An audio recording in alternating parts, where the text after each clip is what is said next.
Hi friends, ఎలా ఉన్నారు అందరూ? నేనైతే చాలా బాగున్నానండి. నేను కొత్తగా యూట్యూబ్ ఛానల్ స్టార్ట్ చేశానండి. మీరందరూ నాకు సపోర్ట్ చేస్తారని ఆశిస్తున్నాను, సపోర్ట్ చేయాలని కోరుకుంటున్నాను. ఫస్ట్ వీడియో కాబట్టి ఎగ్ ఫ్రై పెట్టాను. సింపుల్గా ఎగ్ ఫ్రైయా మాకు రాదా అని అనుకోవద్దండి. కొంతమంది ఎగ్ ఫ్రై చేస్తే అసలు ఆనియన్స్ అస్సలు వేగవు, అన్నంలో కూడా కలవదండి.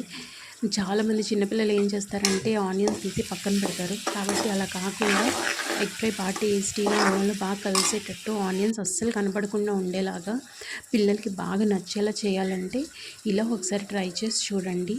మీరందరూ చేసిన తర్వాత ఒక్కసారి ఎలా వచ్చిందో కామెంట్ చేయండి. ఫస్ట్ బాగా ఆయిల్ హీట్ ఎక్కిన తర్వాత ఆనియన్స్ వేయండి. అందులోనే చిల్లీస్, కరివేపాకు కూడా వేయండి. తర్వాత ఒకసారి అలా తిప్పిన తర్వాత ఉప్పు, పసుపు వేయండి. వేసిన తర్వాత మళ్ళీ ఒకసారి తిప్పండి. ఇంకా అక్కడి నుంచి ఆనియన్స్ గోల్డెన్ బ్రౌన్ అయ్యే వరకు వేయించండి. గోల్డెన్ బ్రౌన్ అంటే గోల్డెన్ బ్రౌన్ అయ్యే వరకు వేయించండి, కొంచెం తక్కువ కూడా కాదు. అలా బాగా గోల్డెన్ బ్రౌన్ అయిన తర్వాతే ఆనియన్స్ అందులో కలుపుకోవడానికి కలుస్తాయి, అలాగే పిల్లలకు కూడా కనబడవు. కాబట్టి ఇలా నేను చూపించిన విధంగా గోల్డెన్ బ్రౌన్ అయ్యే వరకు వేపండి. వేపిన తర్వాత ఇప్పుడు ఎగ్స్ వేయండి. నేనైతే 3 ఎగ్స్ వేస్తున్నాను. పిల్లలకి లంచ్ బాక్స్ చేస్తున్నాను. నేను 3 ఎగ్స్ వేస్తున్నాను. తక్కువ క్వాంటిటీలో చేస్తున్నాను. మీరైతే ఎక్కువ క్వాంటిటీ కూడా చేసుకోవచ్చండి. ఎంత క్వాంటిటీ చేసినా ఎగ్స్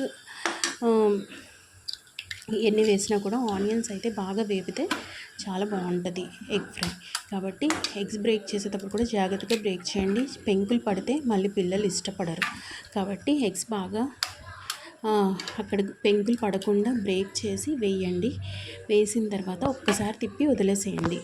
అవి బాగా చిన్న చిన్నగా అవ్వకుండా ఎగ్స్ కొంచెం ఎగ్స్ కనబడేలాగా తిప్పండి. అప్పుడు పిల్లలకి ఆనియన్స్ కన్నా ఎగ్స్ కనిపిస్తాయి కాబట్టి ఎగ్ ఫ్రై బాగా ఇష్టంగా తింటారు.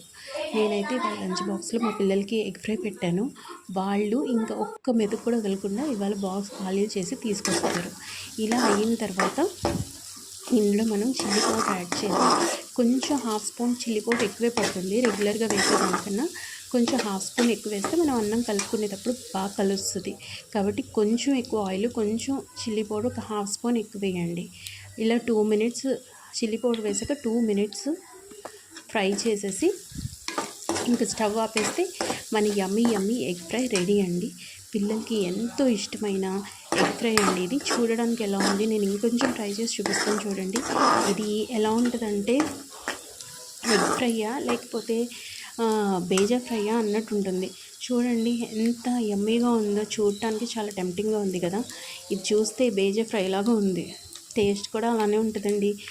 నా ఛానల్ కనుక మీరు చూస్తుంది ఇదే ఫస్ట్ టైం కాబట్టి మీరు అందరూ సబ్స్క్రైబ్ చేసుకొని నన్ను సపోర్ట్ చేయండి ఫ్రెండ్స్, ప్లీజ్. ఇంకా నేను రోజు వీడియోస్ పెట్టడానికి ట్రై చేస్తాను. ఇలా రోజు వీడియోస్ పెడతాను. నన్ను సపోర్ట్ చేసి సబ్స్క్రైబ్ చేయమని మీ అందరినీ అడుగుతున్నాను. Welcome to my channel. Thank you one and all for your love and support. Thank you very much.